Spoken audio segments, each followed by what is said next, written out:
Good morning. I pray everybody's doing well.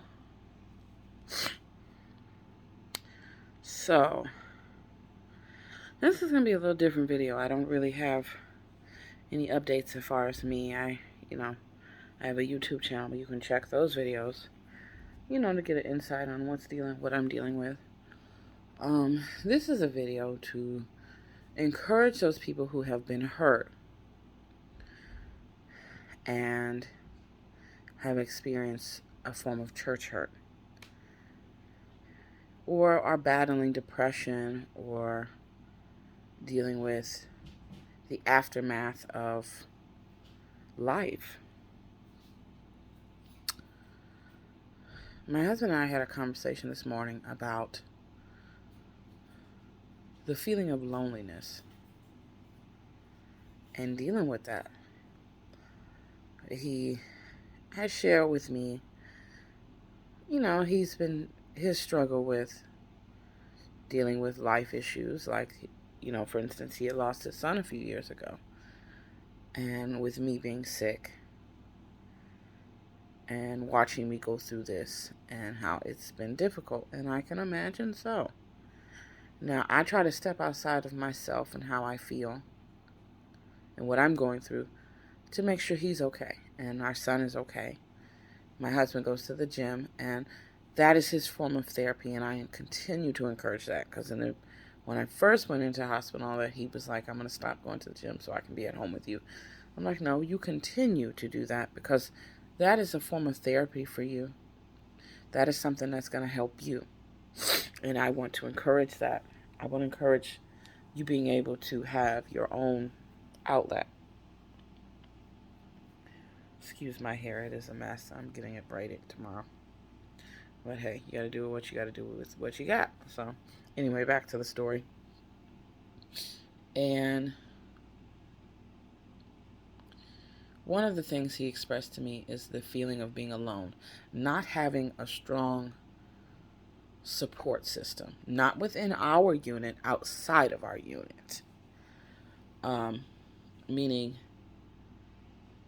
not so much as within our immediate family, but outside. When we begin to discuss church, an overall experience about church, there was a time where people were so much together.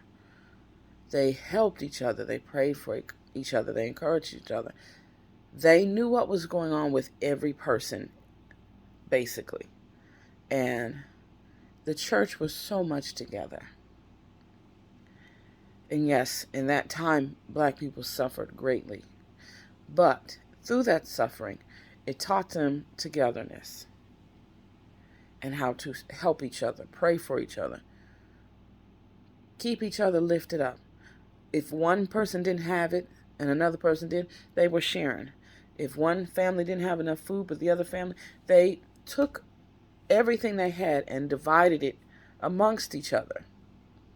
So no one really went without, because they were so much together till everybody was a part of this big family. To explain deeper, meaning the church was the heart, where we came together and we ministered to each other and we builded each other up.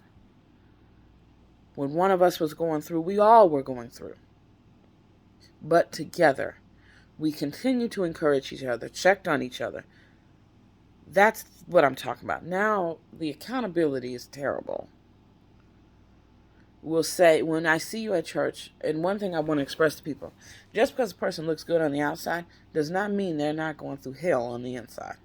You can't go on what you see here, because people can give you a united front. I do it pretty good. I look good on the outside. I do. I put on my makeup. I have my hair looking nice. And a lot of times people say, well, you look really good. You look good. You don't even look sick.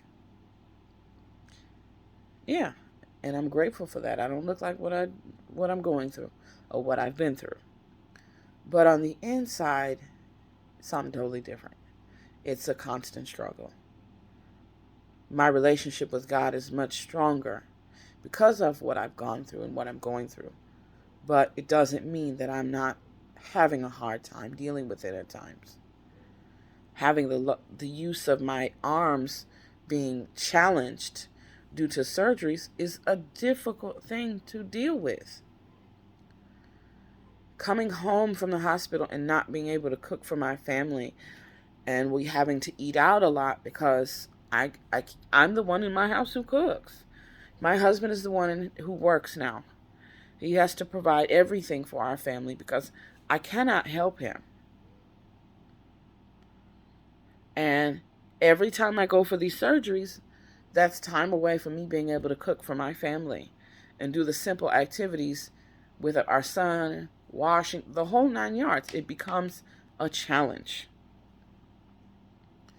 And I'm grateful because I've had my aunt and my other mother who have been there. My other mother takes me to dialysis twice a week. My aunt picks up my son. I have not been able to drive since March. And that's a challenge. My independence has been questioned. So it's a challenge. And I share that to say, I look good on the outside, but you have no idea what's going on in here. The kind of stuff I'm dealing with. And I see some posts from friends of mine who are really struggling mentally, physically, financially. But what are we doing as a people to help each other? What are we doing? Besides, I understand praying for them, but sometimes it takes a little more than just you sending a message, I'm praying for you. How about you reach out to them? Pick up a phone or get in their messenger. Find out more, because sometimes people need more than I'm praying for you. We never know how much our story or our concern can really help somebody. Suicide rate is at all-time high. All-time high. But what are we doing to change that outcome? Are we really checking on people? We can pray all day in church, but are you really checking on your people? It's about accountability.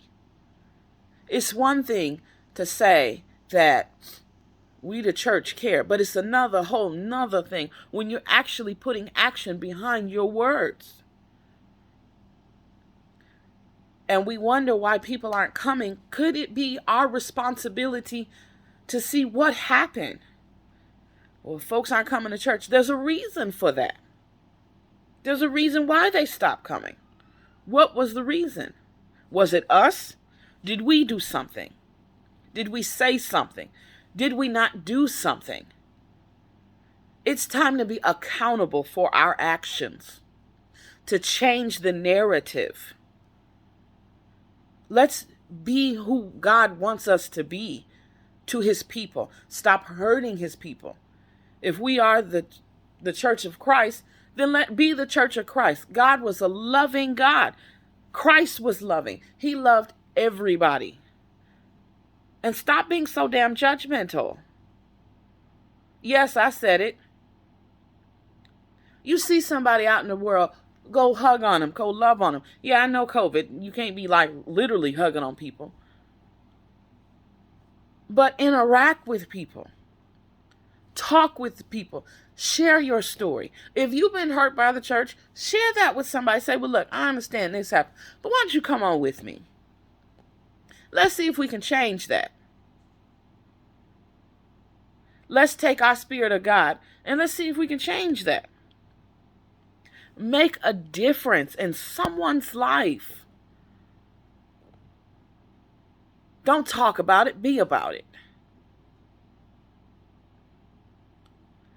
Yes, I'm going through a lot.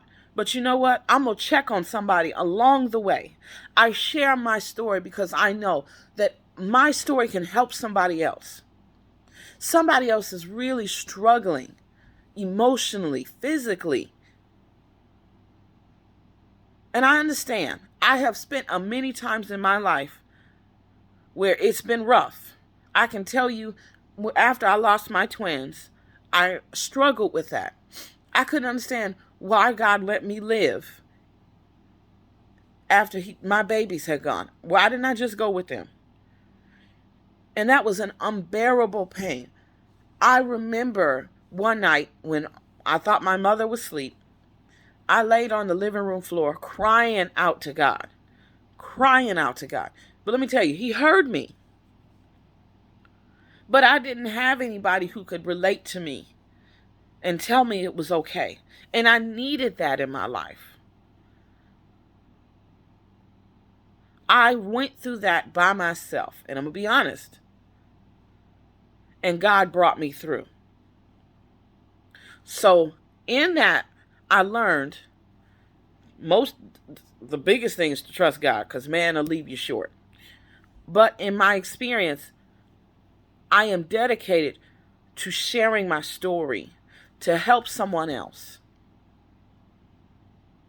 to understand they are not alone.